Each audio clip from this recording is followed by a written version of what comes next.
नमस्कार, मैं हूं ताराचंद नागर और आप देख रहे हैं गंगाजल न्यूज। बाबा रामदेव मेला प्रारंभ होने के साथ ही सड़कों पर यातायात का दबाव बढ़ गया है, जिससे हादसों की आशंकाएं भी बढ़ गई हैं। आज सुबह फलोदी जोधपुर सड़क मार्ग पर लोडिया से पूर्व एक पिकअप ने मोटरसाइकिल को टक्कर मार दी, जिससे उस पर सवार 2 यात्रियों की मौत हो गई। पोस्टमार्टम के बाद उनके साथ अलग वाहनों पर जा रहे परिजनों को शव सुपुर्द किए गए। मृतक मध्य प्रदेश के रहने वाले थे। सीआई रामेश्वर दयाल ने बताया कि सुबह करीब 6:30 बजे रामदेवरा में बाबा के दर्शन कर लौट रहे मोटरसाइकिल सवार यात्री जब लोडिया के पास पहुंचे, तभी सामने से जोधपुर की ओर से आ रही तेज रफ्तार पिकअप ने मोटरसाइकिल को टक्कर मार दी, जिससे उस पर सवार 2 जनों की मौत हो गई। टक्कर के बाद पिकअप भी पलट गई और चालक फरार हो गया। पिकअप सब्जियों से भरी हुई थी।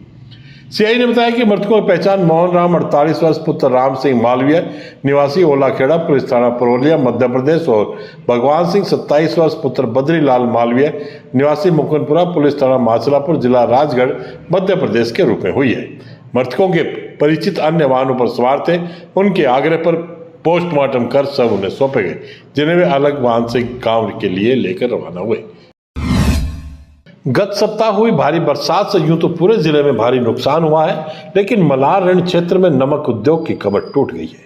सप्ताह बाद भी पूरा क्षेत्र आज भी पानी में डूबा है और कोई सुध लेने वाला नहीं। नमक उत्पादकों को चिंता है कि अगर सरकार ने सुध नहीं ली तो इस नुकसान से कैसे उभरेंगे। मलार बाप ऋण नमक उत्पादन संघ के अध्यक्ष धनसुख टरू और सचिव ब्रजलाल पंवार ने आज जिला कलेक्टर हरजीलाल अटल से मिलकर ज्ञापन सौंपा और समस्या के साथ समाधान भी बताया। नमक उद्योग को करीब 400 करोड़ रुपए के नुकसान का अनुमान लगाया गया है। बरसात और भारी पानी आने से नमक उत्पादन क्षेत्र में भारी जल भराव हो गया है और अगर पानी की निकासी नहीं हुई तो नमक उत्पादन इकाइयों के साथ साथ नमक कुओं के क्षतिग्रस्त होने से पुनर्निर्माण करवाना पड़ेगा, जिस पर 8 से 10 लाख रुपए प्रति कुएं की लागत आती है। लंबे समय तक जल भराव रहने पर नमक ब्राइन की गुणवत्ता इतनी गिर जाएगी कि वर्षों तक नमक उत्पादन 50% तक कम हो सकता है। वहां स्थापित 5 साल रिफाइनरी में स्टॉक के रूप में नमक के ढेर लगे हैं और वह भी जल भराव होने से बहने की आशंका है। बरसात से सड़कें पानी में बह गई हैं, इसलिए वहां तक वाहनों का आवागमन भी संभव नहीं है। तुरंत प्रभाव से सड़क निर्माण बहुत आवश्यक है। यहाँ बड़ा डिस्कॉम का जीएसएस 3-4 फुट पानी में डूबा है। बिजली आपूर्ति बंद है। इसके चालू होने तक वैकल्पिक व्यवस्था का सुझाव दिया गया है। जीएसएस की बाउंड्री नहीं होने से हालात पैदा हुए हैं, इसलिए बाउंड्री का सुझाव भी दिया गया है। नमक उत्पादकों का कहना है कि 8 किलोमीटर लंबी सड़क पर केवल एक ही छोटा पुल है। इस सड़क पर पुलों की संख्या बढ़ानी चाहिए ताकि पानी की निकासी हो सके। ऋण क्षेत्र में लिंक रोड पर भी 2-3 किलोमीटर पर पुल निर्माण करवाए जाने चाहिए ताकि पानी निकासी आसानी से हो और भविष्य में बरसात होने पर ऐसी समस्या पैदा नहीं हो। ज्ञापन में नमक क्षेत्र में नुकसान का सर्वे करवाने की मांग के साथ ही सरकार से आर्थिक सहायता दिलाए जाने की भी मांग की गई है। बाबा के दर्शनों के लिए यात्रियों की रेलम पेल शुरू हो गई है। पुलिस ने सड़क हादसों को रोकने के लिए वाहनों पर रिफ्लेक्टर लगाने का काम शुरू किया है ताकि रात के अंधेरे में रिफ्लेक्टर से हादसे बचाव हो। सीआई रामेश्वर दयाल ने बताया कि आज जोधपुर चौराहे पर वहां से आने जाने वाले वाहनों पर रिफ्लेक्टर लगाए गए। उन्होंने और उनकी टीम ने न केवल रिफ्लेक्टर लगाए, वाहन चालकों को सावधानी पूर्वक वाहन चलाने की हिदायत भी दी। सीआई ने बताया कि अभियान कुछ दिन तक जारी रहेगा। विश्व हिंदू परिषद की मुखेरी प्रखंड की बैठक हुई, जिसमें परिषद के 60वें स्थापना दिवस पर षष्ठी पूर्ति कार्यक्रम के तहत हिंदू शक्ति संगम कार्यक्रम के रूप में मनाने का निर्णय लिया गया। जिलाध्यक्ष जेपी गुचिया ने बैठक को संबोधित करते हुए परिषद के इतिहास के बारे में बताते हुए कहा कि सेवा परियोजनाओं के माध्यम से विश्व हिंदू परिषद हिंदू समाज की जड़ों को मजबूत कर रहा है। हिंदू परिषद एक हिंदुत्व विचारधारा से प्रेरित संगठन है। राष्ट्रीय स्वयंसेवक संघ एक आनुषांगिक संगठन है। मुखेरी प्रचंड की बैठक में एका भाटिया, उपाड़ी, सांवरीज, बामणु आदि खंड के कार्यकर्ता उपस्थित रहे। प्रकाश पालीवाल ने बताया कि पंडित गणेश, लक्ष्मण, खेतूलाल, श्रवण कुमार, धोड़ाराम, कर्ण सिंह, नखमल सैन, किशोरगिरी, जसराज, प्रशांत, प्रवीण, कन्हैया, सत्यनारायण, मुकेश, रमेश, अम्बालाल, ओम प्रकाश, राजू, पवन आदि उपस्थित रहे। पंचायत समिति की बैठक 10 सितंबर को पंचायत समिति सभागार में प्रधान हाजी उमरदीन सिंधी की अध्यक्षता में होगी। वीडियो नारायण सुतार ने बताया कि बैठक सुबह 11 बजे प्रारंभ होगी। बैठक में सभी जिला स्तरीय अधिकारियों की उपस्थिति में विभिन्न भागों से संबंधित समस्याओं पर चर्चा होगी। पंचायत समिति सभागार में आज ग्राम विकास अधिकारी, कनिष्ठ सहायक, ग्राम रोजगार सहायक की समीक्षा बैठक हुई। अतिरिक्त विकास अधिकारी ने योजनाओं की बिंदुवार समीक्षा की एवं हरियाणा राजस्थान ऐप पर 100% जियो टैग आगामी 3 दिन में करने के निर्देश दिए। सहायक विकास अधिकारी ओम प्रकाश आसिया ने स्वामित्व योजना की समीक्षा कर मैप 2 प्राप्त ग्राम पंचायत को अतिशीघ्र प्रॉपर्टी कार्ड जारी कर वितरण करने को कहा। सहायक विकास अधिकारी प्रेमरतन दवे ने ग्राम पंचायत क्षेत्र में निवासरत विमुक्त घुमंतु अर्ध घुमंतु जाति के परिवारों का सर्वे चिन्हीकरण कर भू आवंटन की कार्रवाई करने के निर्देश दिए।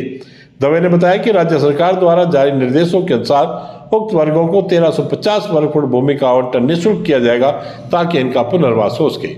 पूरे राज्य में 2 अक्टूबर गांधी जयंती के अवसर पर उक्त वर्गों को समारोह पूर्वक पट्टा वितरण किया जाएगा। बाबा रामदेवरा के पैदल यात्रियों हेतु पैदल मार्ग पर झाड़ियों को कटवाने, पेयजल, चिकित्सा व्यवस्था आदि सुनिश्चित करने के भी निर्देश दिए।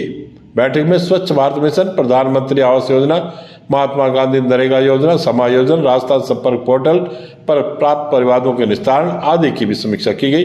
ग्राम विकास अधिकारी राजेश निठारवाल, नंद किशोर, दिनेश तंवर, हंसराज हनुमान, कनिष्ठ सहायक हरीश व्यास, गजेंद्र, लाल सिंह, केसर सिंह, सरिता कंवर, रेखा मीणा, सुमन मीणा आदि ने भाग लिया।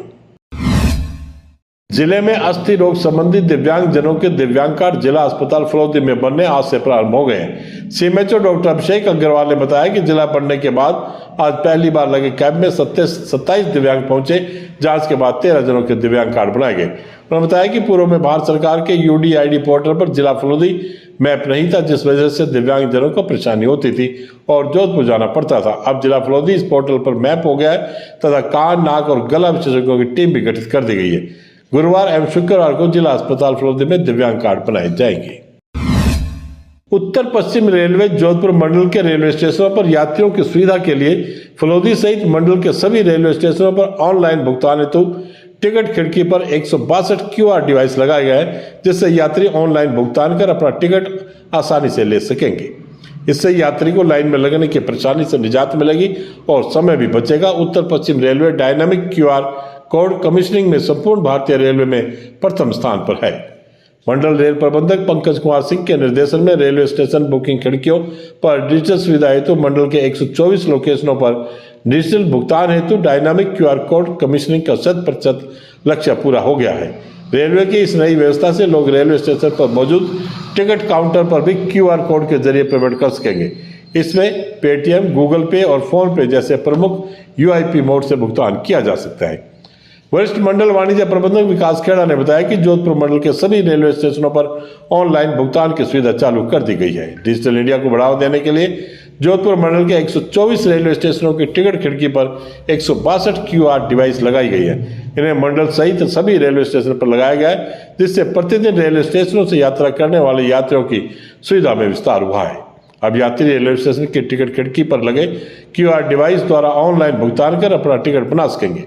रेल प्रशासन द्वारा यह भी विचार किया जा रहा है कि एक स्टेशन पर 2 से 3 टिकट काउंटरों को नो कैश काउंटर किया जाए ताकि अधिकाधिक रेल यात्री इस सेवा का आसानी से उपयोग कर सकें।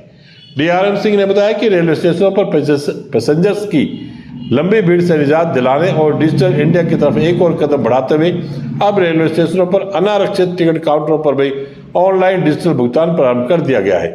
पूर्व में यह सुविधा ऑनलाइन टिकट बुक करने पर ही मिलती थी, किंतु अब यह सुविधा टिकट खिड़की पर भी मिलने से दिल्ली टिकट काउंटर पर जनरल टिकट लेने जा रहे लोगों को काफी राहत मिलेगी।